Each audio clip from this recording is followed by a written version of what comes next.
বিয়েবাড়ি মানেই দুটো জিনিসের জন্য আমার ভীষণ এক্সাইটমেন্ট থাকে।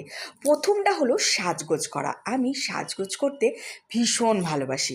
আর দ্বিতীয়টা হলো খাওয়া দাওয়া। খাওয়া দাওয়া যদিও আমি একটু অল্প করি, কিন্তু খেতে খুবই ভালোবাসি। ভালো করে সাজগুজো করে নিই, প্রিয়ঙ্করকে বললাম একটু ভালো করে ভিডিও করে দাও তো। অনেকেই দেখি সেজেগুজে কি সুন্দর ভিডিও বানায়, কিন্তু বুঝলাম আমার ক্যামেরাম্যান অতটাও ভালো না। তো অগত্যা নিজে নিজের ভিডিও করলাম আর তারপরে চলে গেলাম বিয়েবাড়িতে। গিয়েই প্রথমে ফটো তুলে নিলাম, দেখা করে নিলাম। আর এই যার আজকে বিয়ে, সে কিন্তু আমার অফিস কালিগ, কম বলতে পারো ও কিন্তু আমার ভাই বেশি। আর তারপরেই কথা বলে নিয়ে চলে গেলাম সোজা খেতে। অনেক দেরি করে পৌঁছেছিলাম, তার জন্য একদমই সময় নষ্ট না করে তাড়াতাড়ি করে খাওয়া দাওয়া করে নিয়েছিলাম।